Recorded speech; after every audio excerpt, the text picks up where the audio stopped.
I recently celebrated my 60th birthday. Time really flies, doesn't it? I remember thinking that half a century had passed since I was born, just the other day. My husband and I used to work for the same company. We got married after a workplace romance. That's a story from over 33 years ago. My husband is too proud of himself, and he has a stubborn side which he can't accept being inferior in any situation. However, back then, I felt he had a strong sense of self, and I respected him, so we got married. My colleagues opposed our marriage, but at that time I thought, he's the only one for me. So, I married him. We were blessed with children after that, and we were living happily. It was when I got pregnant that my husband told me, "I want you to quit your job and stay at home. It would be better for our child." I loved my job, so I didn't really want to quit. However, I thought about the future of my family, and began to think that my husband might be right, and staying at home could be better for our child. So, I quit my job and became a full-time homemaker. Thanks to that, I was able to witness every step of my son's growth. I was glad that I listened to my husband. I was truly grateful. It feels like it was a long time, and a short time at the same time. Children grow very fast indeed. I struggled with parenting, but my son went through puberty and went off to college. He has grown up, got a job, and left the house. Since his office was in another province, he now lives on his own. When my son used to live with us, our time was centered around him, but now that he's moved out, I find myself with a lot of free time. I considered taking up a hobby, but I'm clumsy with my hands, and I'm not good at physical activities either, so I felt like sports might not be the right choice. So, I thought, why don't I get a part-time job? I love working, so if my husband allows it, I thought I should try a part-time job. I talked to him right away, and he said, "Sure, but if you neglect the household chores, I'll ask you to quit immediately." I replied, "I'll do my best to balance both." So, I started a part-time job at the nearby supermarket. At first, it was challenging, because I wasn't used to the physical aspect of the job. There's also a promise with my husband. However, as I got used to it, I became more efficient at both work and housework. Despite it being a part-time job, it had been a long time since I worked, and my heart was becoming quite fulfilled. My life up until then had been fulfilling as well, but the satisfaction I gained from working was beyond that. However, the more satisfaction I derived from my job seemed to directly correspond to my husband's worsening mood. Then one day, "I'm tired. Why do I have to work so hard for someone like that?" He started complaining. "What's wrong?" When I asked, he responded with those mean words, "You wouldn't understand, even if I told you. After all, I'm a full-time employee, and you're just a part-timer." My husband is 2 years younger than me, and he is currently 58 years old. It must be frustrating for him to see his peers and subordinates get promoted and surpass him. Even though he holds the position of section chief, given his age, it wouldn't be strange for him to be a department head or even higher position. I'm pretty sure that the reason why he can't get promoted is because he is not good at his job, but he blamed it all on others. Every time it was time for a promotion, he was complaining. Now, there are people in his department who are the same age as our son, and although they are in different sections, they hold higher positions than my husband.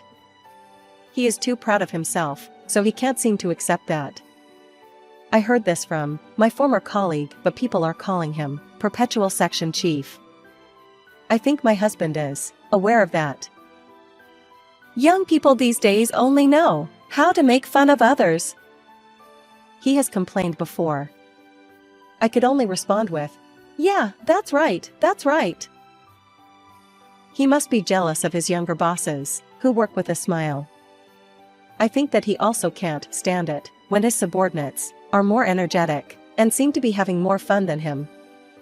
And perhaps my going to work with a smile as well contributed to his jealousy, which is worsening his mood. Nevertheless, I continue to improve my position at work, and genuinely enjoyed my time there. I even bragged about it to our son, who lives out of town. He could see that I was fulfilled and he took comfort in it. He knew that my husband was a bit domineering. Especially now that it was just the two of us in the house, he was concerned that I might be under stress. I'm so happy that he grew up to such a kind son, who always cares about me. One day, another part-timer suddenly took a day off, so I had to go to work when my husband was off.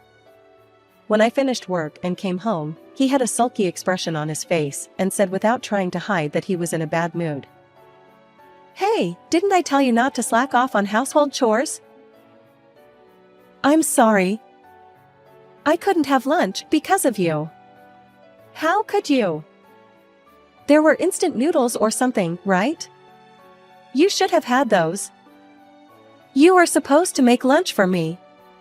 In a normal case, you would slip out during lunch break and cook something for me." Getting a bit irritated, I retorted, "That's not normal. I can't do that." Then, my husband replied as if he was looking down on part-timers.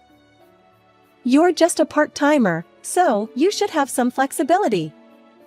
Part-timers don't have any responsibilities, and they just need to show up. That's all." "Why do you say it like that?" I asked. "I'm a full-time employee with a title. My sense of responsibility is totally different. Your job is, well, more like child's play," he said mockingly. "That. Even if it's a part-time job, it still comes with responsibilities." I raised my voice. My husband sneered and said, "Have you forgotten something? If you don't do the housework to my satisfaction, you'll have to quit your part-time job." I couldn't argue when he brought this up. It was frustrating, but I toned it down and said, "I understand. I'll make dinner now." Feeling emboldened, my husband said, "Of course, today I couldn't have lunch because of you, so make something nice." Sure, I replied, deciding to let it slide. It seems my husband looks down on part-time jobs. I couldn't stand him for that. Even though it was just a part-time job, I put in my best effort at my job. I had even taken on managerial tasks. I am in charge of creating schedules, and I couldn't leave the shift empty, so I went to work today. However, even if I tell my husband about it, he would just say that it's just a part-time job after all. He's looking down on me. Even though we're a married couple. The love towards my husband quickly cooled. Before we got married, my husband wasn't like this. But recently, he's been complaining all the time. And making condescending remarks about me. And every day, he's been getting more and more irritated. It's not pleasant to watch. One day, I received a message from a former colleague from the time when my husband and I worked at the same company. She asked if I could spare some time, so I decided to go for lunch with her on my day off from the part-time job. "Hey, how's your husband been at home lately?" "It's the same as always. I think I've mentioned it before, but he's got that domineering attitude, haha." "I see. You started a part-time job, right?" "Yes, I did because my son got a job and moved out." "But how do you know?" "Your husband has been making fun of your part-time job at work. He's been telling the juniors and colleagues that, even though you're just a part-timer, you act all high and mighty like it's a real job. He even said that you're a failure as a housewife, since you can't do housework properly. He thinks you're the kind of wife that should be dumped." I was taken aback. That alone would be bad enough, but he also said that because he married someone like you, he can't get promoted. What? I couldn't believe that my husband was saying such things at work. I was upset, and that night, I confronted him with the story I had heard from my former colleague. That's when my husband became enraged. He knocked everything off the table onto the floor, kicked the table and chairs, and started acting out. I was scared by that sight, and from then on, I began living every day in fear, trying not to upset him. I must have been under a lot of mental stress. While at work, I started getting headaches when standing, and found myself sitting more often. And then, I collapsed at work. I was taken to the hospital in an ambulance, and the doctor told me that the cause was stress and overwork. The doctor said, "I think it's probably due to an imbalance of body and mind, caused by both mental and physical stress. Do you have an idea of what's making you stressed?" Although I thought it was probably because of my husband, I only replied, "Maybe I was tired from working." I fell asleep while getting in 4 on the hospital bed. In the evening when I woke up, my husband was standing by the bed. While I was surprised, I said, "I'm sorry, I'm not feeling well." He responded gruffly, "Hurry up and come home." I was taken aback and said, "Come home?" "The doctor told me to rest at the hospital for today." He asked, "Are you sick?" I replied, "They said it's stress and overwork." He sarcastically said, "Stress and overwork from a part-time job? That's funny. Anyway, I'm hospitalized today, so please take care of things at home," I pleaded. He said, "That's not what we agreed on. We agreed that you would handle both household chores and your part-time job, right?" I explained, "You can see that I can't do it today. I'm sorry, but please understand."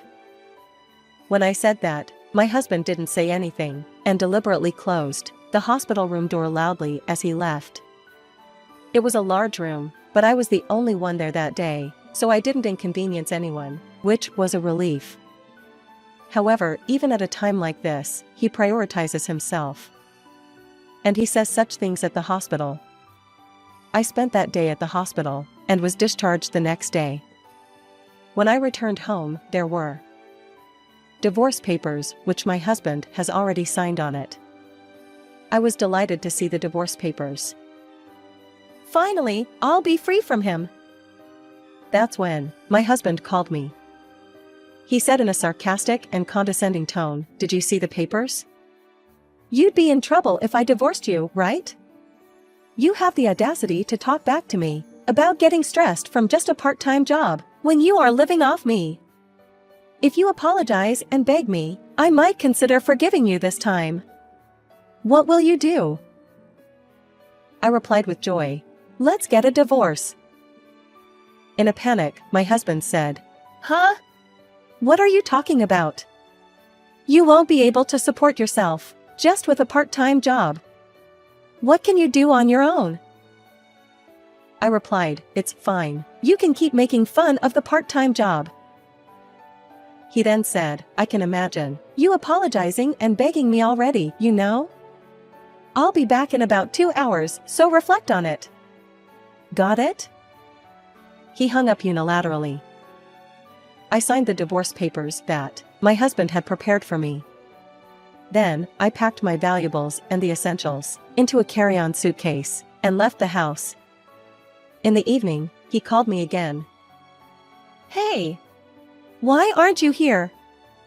I don't see the divorce papers here either. What's going on? I told you that I was going to accept a divorce. Right after you called me, I submitted the divorce papers. A friend of mine rushed over and signed as a witness.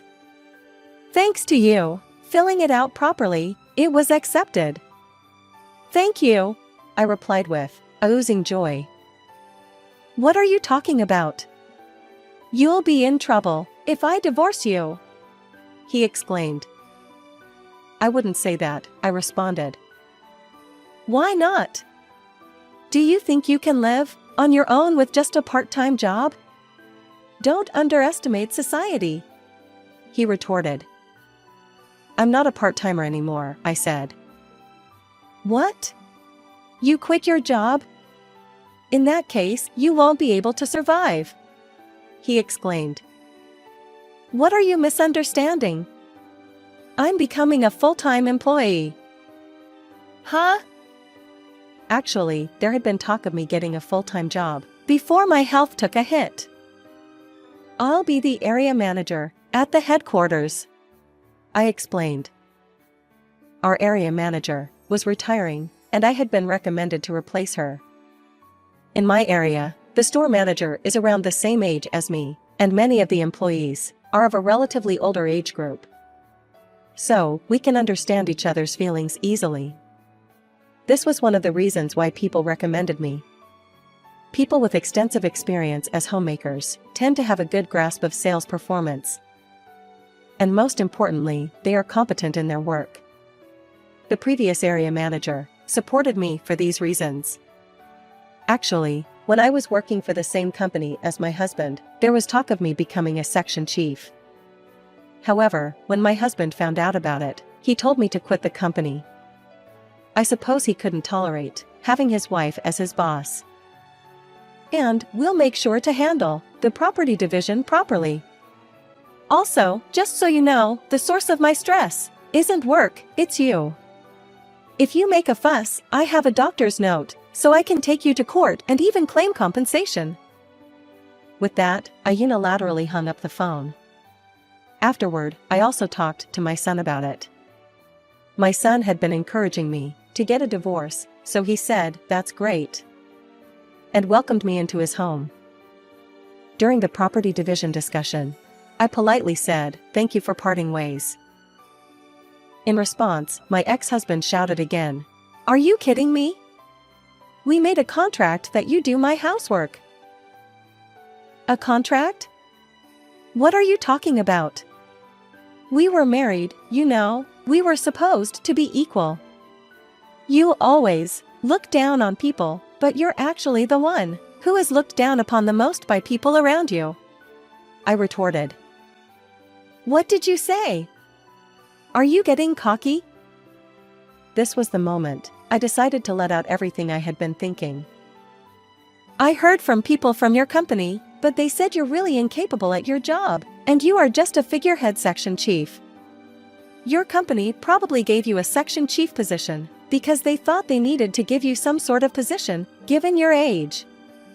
You're a laughingstock, making disparaging remarks about all kinds of people, without regard for your own position. You're completely blind to your own actions. I couldn't stand being with someone like you anymore, which is why I divorced you. As for the property division, I'll take half of the savings and 2/3 of your retirement money. You can keep the house, and when we calculate it based on the worth of the house, that's roughly half, I explained. You've got to be kidding. What am I supposed to do now? He yelled. I just said, I don't care. At that moment, my ex-husband froze and couldn't say a word. Afterward, he tried to contact me multiple times, but I ignored him. It seems like he talked about the divorce at his workplace, but he distorted the story, making it seem like I was entirely at fault. As a result, my ex-husband ended up completely isolated at work. He eventually realized the situation, but it was too late. He was mentally overwhelmed and made mistakes repeatedly. Consequently, he even lost his position as a figurehead section chief. He left the company voluntarily due to his wounded pride, probably thinking that I'd take away 2/3 of his retirement pay anyway. But my ex-husband didn't understand reality. Finding a new job at the age of 58 is incredibly challenging, especially when you're not skilled at your work. He ended up getting a part-time job, which he made fun of so much. He tried to get help from our son once, but our son shut him down, and after that, he never contacted my son. I started working at the company's headquarters. I never thought I'd become a full-time employee at my age. To be honest, it's been a bit bewildering, but I'm determined to work hard for the company. With my son's support, I aim to become a super senior employee. Working feels great, doesn't it?